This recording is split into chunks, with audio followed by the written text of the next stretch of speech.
Hello. So today I want to talk about triggers. You know what that word means. Everybody talks about triggers. There's certain topics today that are hot, right? Everybody's like, oh, red flags, triggers. It's pretty much the same thing when you think about it. Red flags can be prior to the relationship, or red flags can be during the relationship, and triggers are what sets you off. Triggers are what makes you lose your chazizzle, right? So today I want to talk about my triggers. What are my triggers in the relationship? What have been over the period of decades, let's just say decades in a relationship, that have made me react or respond a certain way. So my number one trigger is when people try to tell me how I feel or what I'm thinking in a relationship. I mean, my eyes are big. Yeah, I know this, but it doesn't mean that just because I look a certain way that I'm feeling a certain way. But a lot of people in relationships will look at your nonverbal cueing, and I'm just sitting there minding my business. Does that look like attitude? I guess it does. So I'm sitting there minding my own business, and somebody just says to me out of the blue from across the room, "What's wrong with you? Something is wrong." I'm like, nothing is wrong. I'm just watching the movie. No, something is wrong. And then it becomes a conversation, really, about the fact that I'm here minding my business and you're telling me how I'm supposed to be feeling, and you're interpreting my nonverbal cues as something other than nothing. And then, of course, a lot of times I may not be aware that what I'm thinking is being translated into my nonverbal language, right? So I have to give them that. But I do not like when somebody's telling me how I feel or what I'm thinking, especially when I wasn't even thinking that. Have you ever heard somebody say to you, you know what? I know that you're feeling sad right now. No, I'm not. I was happy. I was happy till you told me I wasn't happy. That happens a lot, right, in relationships, because the other person is either in that moment very sensitive, or they're not sure about what you're thinking about. And instead of saying, like I said to my partner all the time, tell me what you're thinking. What's going through your mind? How are you feeling? How about that? Instead of, you're sad, you're unhappy, and I know it, and you're not saying it. No, we're not there. We got to move past that. I'm not sad. I'm not unhappy. I'm actually elated. I'm just not jumping up and down right now. So nonverbal cues are something that we as partners or people respond to. And a lot of times we may not get it right. Can you read a room? I mean, I pride myself on being able to read a room. I'm not socially inept or awkward, but there are moments when I get it wrong. There are moments when I think something is happening that's not happening. And a lot of times that has more to do with my own perspective and what I'm feeling in the moment, and taking things personally, than actually allow myself to read the room without those prejudices. Does that make sense? So even in relationships, we can do that. In relationships, we can read a room from the perspective of what we're feeling and what we're thinking. So we also have to watch that. Another one of my triggers is bringing up the past. I'm telling you about my life. We're partners. You're asking me to share everything about myself. You want to know where I was born, where I grew up, who I dated, blah, blah, blah, blah, blah. We got through that. And here comes, a certain amount of time has elapsed, and you're bringing up stuff from the past and using it as a constant reminder or analogy or something inappropriate to help rein me in or to bring me back into check. I absolutely dislike that. I do not like people using the stuff that I've told them against me. Does that happen to you? Am I the only person that this happens to? I'm sure I'm not. But it's not okay. It's not okay. It's just not right. You should not use you should not use what someone has told you about themselves as ammunition. I mean, you can remind them subtly if they're being hypocritical, like I'm told I'm being sometimes, but you can remind them subtly, hey, maybe this is hypocrisy because you did do that in the past. That's a little bit different. Maybe that's skewing it a little bit, but that's acceptable. But telling me about the past or constantly reminding me of the past when I'm trying to move past that point, I'm never going to get there. I'm going here and you're trying to pull me back to here. It's like a constant, dragging down and dragging back. I do not like that. That trigger is a big trigger for me. Don't do it. Just don't do it. Don't use the person's past against them, especially when your common goal is growing together. You can't grow together if one person is refusing to let you grow. It's like you're planting the plant, but the other person is digging it up every time.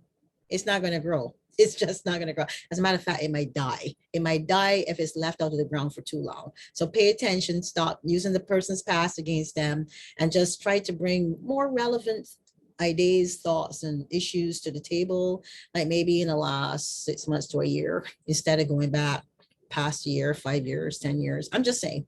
Another one is misconstruing what I say. Now, I know that I'm not maybe the best communicator. I know, and especially in the relationship when emotions are involved and attitudes are involved, and you're taking things personally, you're doing pity party and stuff like that. Yeah, there's a lot of things that are going on that could interrupt your thought process. But I know that, yeah, I may not be the best communicator, but a lot of times I'm thinking about what I'm saying. But then you're telling me that I didn't say what I said, and you're repeating to me what I said, but I know that what I said wasn't what you said. Can anybody out there relate to that? Can you understand what just happened? Your words were totally confused. Some people call it gaslighting.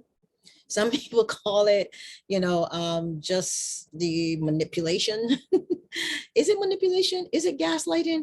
Or is it that that person really believes that you said what you didn't say? Regardless, how do you clear that up? Simple.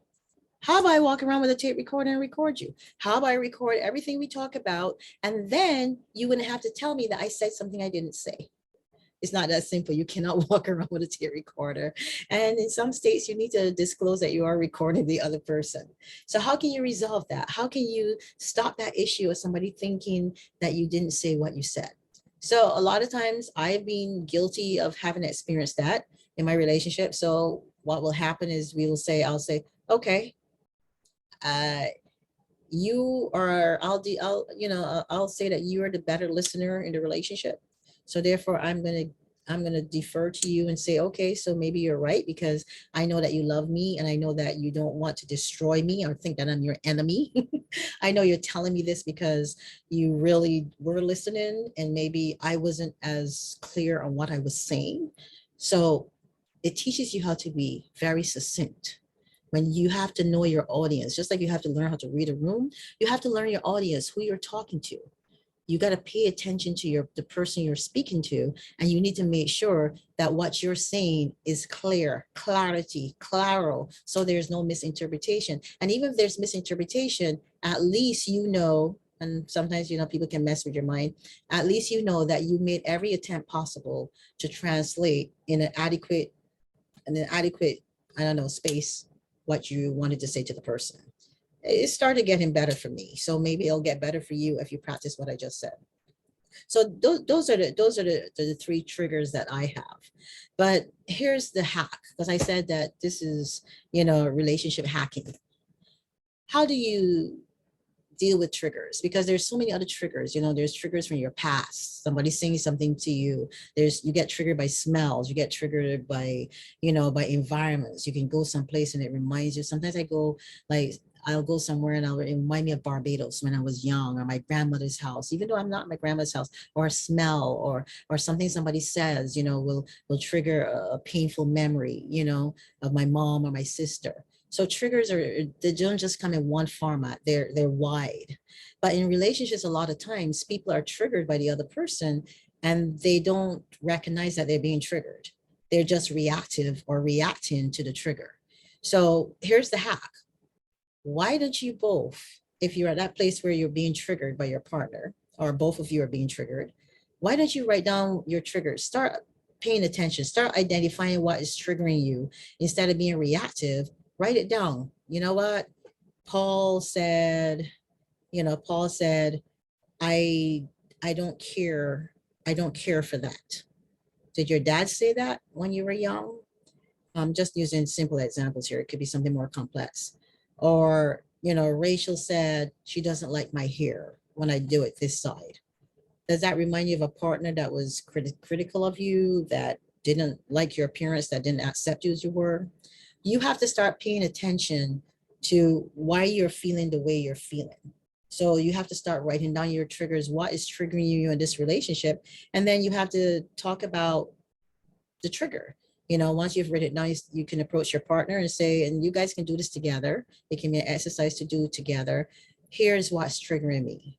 And this is how I feel when you say what you say, or this is how I feel when you do what you do. I do it in an environment where there's no distractions. Like I said earlier in my other video, there's no distractions, where you're present, you're both present, and you're both working purposefully and intentionally on your relationship by identifying each other's triggers.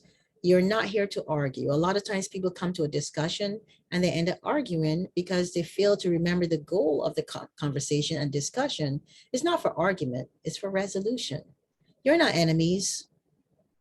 You shouldn't be enemies. Come to the table to break bread. You're not coming to the table to break a loaf over somebody's head. Okay. My name is Ingrid Felton. I hope that this little hack with triggers helps you. Like I said, is all about identification, recognition, and then being able to tell the other person or help the other person understand what you uncovered about yourself that can help them understand you better. Yeah, your relationship is not unique as much as you want to believe it's unique. This is a universal thing.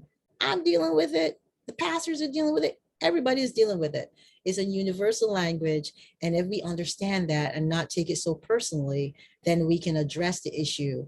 And in this particular instance of triggers. So hack number one, triggers.